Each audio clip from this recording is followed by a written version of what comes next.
It's November now, and with Halloween past, people have started thinking about what to get their friends for Christmas. As in years past, there's a huge selection of digital devices: MP3 players, smartphones, ebook readers, and tablets to buy as gifts.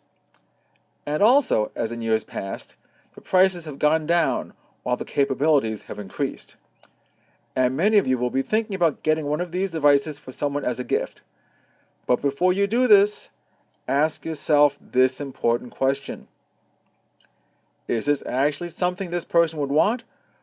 Or is it something I think would be cool for them to have and would just frustrate both of us in the long run? Because remember, you will end up being tech support. So if you don't want to end up dealing with the ghost of Christmas presents, ask yourself these questions before you run out and buy some digital device for someone. Really, if the person you're thinking about doesn't even use email, then with rare exceptions, a digital device is probably not the best gift to give. After all, if they don't have the patience and motivation to use email, then a digital device is likely to be one more thing they don't want to bother with. If this person has drooled over someone else's smartphone, ebook reader, MP3 player, or tablet, then a digital device is probably a good gift for them. If, on the other hand, you've shown them yours and they've been decidedly uninterested, then don't assume that giving them their own would suddenly change things. It likely won't. If so, you need to come to grips with the fact that most people aren't like that and will only decide that they need a gadget when they see some well-demonstrated need for it. They have no need to be one of the cool kids by having the latest device that they don't even know how to use. To your mind, they may still be using a quill pen and an ink bottle, but if it works for them, perhaps you should just let them be. Still not sure? Well, it wouldn't hurt to ask. Sure, it may ruin the surprise a little bit, but it would definitely cut down on the number of unhappy people we see every January who come in to grudgingly learn how to use this abomination that was foisted upon them by their children. But what if you do know? Well then, there are a variety of devices and types of devices to choose from, and I'll go over them with you here. Starting with pocket-sized devices. Now I know that some of you are wondering why anyone would want a pocket-sized device. How can you read anything on a screen that small? Actually, before the iPad was invented, I read a number of ebooks on my iPod Touch, and while it did seem like I was turning the page after every paragraph, it wasn't exactly a terrible experience. But the big thing that might, and I say might, just turn a non-user into a user, is audiobooks. If your friend loves listening to audiobooks, and has gone through our entire collection of CD audiobooks, playaways, and before that, books on tape, then maybe a pocket device is just what they need so that they can start working on the almost 5,000 digital audiobooks we have using the Overdrive app, which is available for devices like the iPhone, the iPod Touch, and the iPad, which run Apple's iOS, which means iPhone operating system, and Android devices like the Kindle Fire family, the Samsung Galaxy family of tablets, and any number of smartphones. Pocket-sized devices include the iPod Touch, its big brother the iPhone, the new Kindle Fire tablet, and, surprise, surprise, your basic Android phone. I'd like to talk about the Android phone first. The Android phone was a big surprise to me because I had never thought of them as being able to be used as a simple pocket-sized device until sometime back in October. That's when I realized that maybe you could buy an inexpensive Android phone, not connected to any phone service, and still have most of the functionality of an iPod Touch. After all, many of the same apps are available for each of them, and when you consider the $60 price of an inexpensive Android to the $199 price of the least expensive iPod Touch, unless your friend is locked into Apple's ecosystem because of previous purchases through the iTunes Store, this might just work out. One of the advantages of an Android phone is that if your friend is still using an old flip phone, or no phone at all, they might actually be tempted to use this as a phone once they get used to using it for other things. But before you buy one for them, check to see who their carrier is, so that you can get one that's compatible with their service. On the other side of the scale of Android pocket-sized devices is a relatively new Kindle Fire HD6. They say it's pocket-sized, but I'm not certain that I'd want to put something that big in my pocket. But in addition to the problem of size, even though this is technically an Android device, it's a walled garden of an Android device, and Amazon has set it up so that you can only use their App Store and not the standard Google Play Store. This means that they won't allow you to download certain things, like the Nook or 3M Cloud apps, which come from competitors. Now we enter the land of Apple, and here there are two choices: the $199 iPod Touch and the $99 iPhone. But don't let those shelf prices mislead you, because the $99 you would pay for the iPhone is the price for a locked phone with a potentially expensive 2-year contract. If you were to buy the unlocked phone with no contract, it would cost you $549. If your friend merely wants to listen to audiobooks, play some music, and run a few apps, but not talk on the phone, especially if they have a cheap phone of their own already, then the iPod Touch is the way to go. Now it's time to talk about the simple, classic black and white ebook readers like the original Kindle and Nook. Don't let the term simple reader mislead you. They're not necessarily the simplest devices to use. This name came from Barnes & Noble calling their original device the Simple Touch.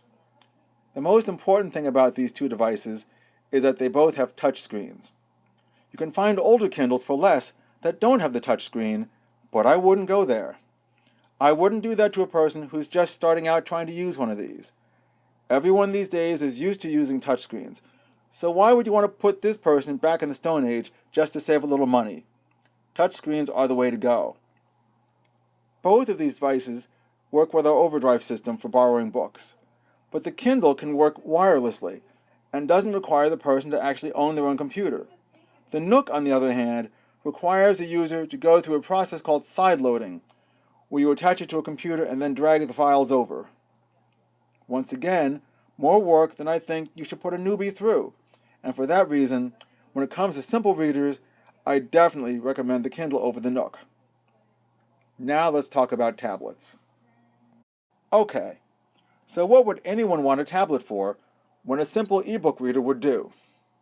Well, there's color, which is good for magazines, or watching movies, or playing games, discovering new music, or, well, reading books. And they're basically just larger versions of their pocket-sized cousins. In fact, when the iPad first came out, I called it the iPod Touch on steroids. But let's take a look at some of the tablets out there. As with the pocket-sized devices, they come in two flavors: Android devices and iPads. Let's look at the Android tablets first. I didn't mention this before, but the Android mobile operating system was developed by Google to be a direct competitor with Apple's iPhone operating system. They've done a pretty good job at it, and as a result, there are a lot of smartphones out there now that have many of the same capabilities as Apple's iPhone, but at a fraction of the price. Well, just as Apple's iPhone operating system also runs their iPads, the Android operating system also runs on a large number of tablets. There are many Android tablets to choose from big names you've heard of, and others from little companies you haven't. Local tech writer Al Fasholt has recommended a $79 tablet from a company called Nextbook that I haven't had a chance to get my hands on to play with for any length of time, so I'm reserving judgment on it, even though a number of people have come in with them and said that they loved them. You can get these at Walmart. Other tablets consider, from big-name companies, are members of the Kindle Fire family, the Samsung Galaxy family, and the Nook tablet. Let's take a look at them. The Kindle Fire is probably the best known of the Android tablets because of its reputation as an ebook reader. The HD7 and HDX are both pretty good larger-sized devices, but they suffer from the same problem of being walled gardens that the HD6 suffers from. If you're going to get an Android tablet, you're better off getting one that's agnostic and doesn't care whose software you download. So with that in mind, I have two tablets to recommend that are actually one. The first is a Samsung Galaxy Tab 4, and the second is the Nook tablet from Barnes & Noble. The reason that I say that there are two tablets that are actually one is because the Nook tablet is really just a Galaxy Tab 4 that's been co-branded with Barnes & Noble and set up to act like a Nook by default.